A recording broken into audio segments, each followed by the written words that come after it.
nous sommes les facteurs d'orgue qui restaurons en ce moment l'orgue de Saint-Jean. Je suis Didier Pellerin. Et je suis Frédéric Brett. Et François Huys, qui est à notre atelier de Montfort-en-Chalosse aujourd'hui. Nous travaillons sur cet orgue depuis un peu plus d'1 an et demi. Donc on va parler un peu de l'historique de l'instrument. C'est le deuxième instrument de cette église.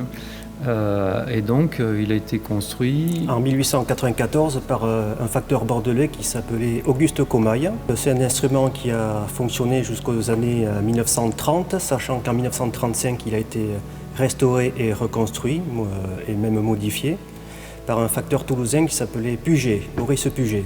Et en 1971, il y a eu une nouvelle reconstruction de l'orgue par un facteur qui s'appelait Beuchet de Bière.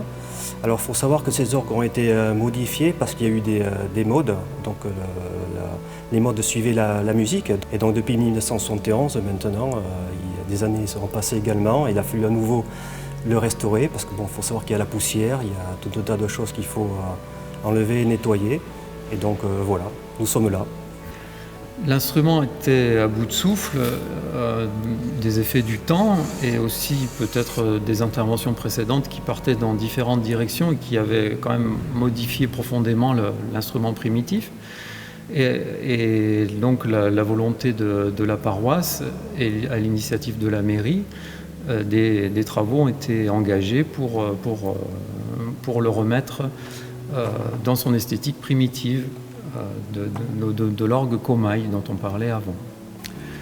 Donc l'orgue a été entièrement déposé en dehors du buffet qui est resté ici à Saint-Jean.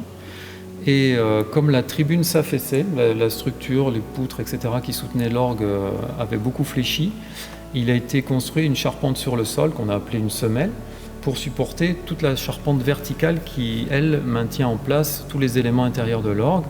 Les éléments qui supportent les tuyaux, qu'on appelle les sommiers, à l'intérieur desquels il y a les soupapes et tous les systèmes qui font que quand on appuie sur les touches, du son sort des tuyaux.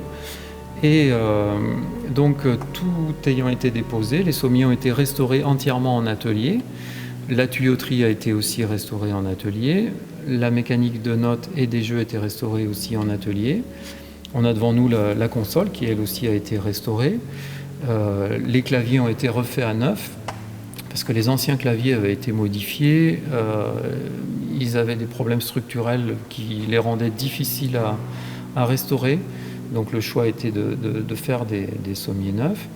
Tous ces travaux sont suivis par un expert qui s'appelle Monsieur Roland Galtier et qui est le lien entre les artisans que nous sommes et la mairie, et qui, au départ, a donné les lignes esthétiques de restauration, tant sur le plan du travail de restauration que sur le plan de l'esthétique sonore de l'orgue.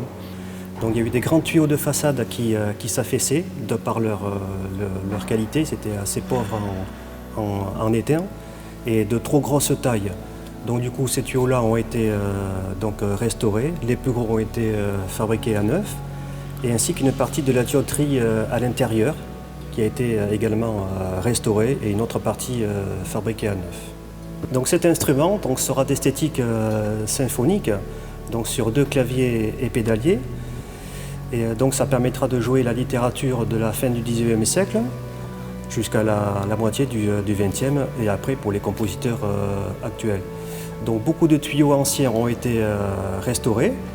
Ils étaient abîmés, mais on a pu quand même les restaurer.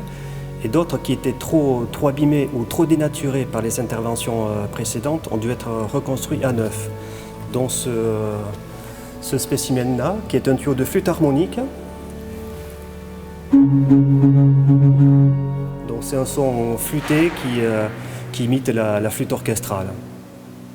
Donc il existe dans les instruments tels que ceux-là, tels que les orgues à tuyaux, il existe plusieurs familles de tuyaux. En métal déjà, il y a les tuyaux à bouche qui fonctionnent sous le principe d'une flûte. Il y a les tuyaux à hanches qui fonctionnent donc avec des languettes comme les clarinettes et les saxophones entre autres. Et il y a aussi les tuyaux en bois qui sont des tuyaux à bouche. On utilise le bois pour les tuyaux les plus grands des instruments. Comme ici, il y a des tuyaux de flûte de 16 qui avoisinent les 6 mètres de long. Nous sommes en train de remonter la mécanique de notes, donc tout ce qui va mettre en relation les sommiers dont je parlais tout à l'heure avec les claviers qui sont là. Et la mécanique des jeux aussi, qui permet à l'organisme de sélectionner les différentes couleurs de l'instrument. Et ensuite, on passera à l'harmonisation. Donc c'est là où Frédéric va travailler sur tous les paramètres sonores des différents tuyaux de l'orgue. Il fera parler les différents jeux. Et ça va durer jusqu'à la fin de l'été. Et donc à la fin de l'été, donc cet automne, l'orgue pourra être entendu et devrait être terminé.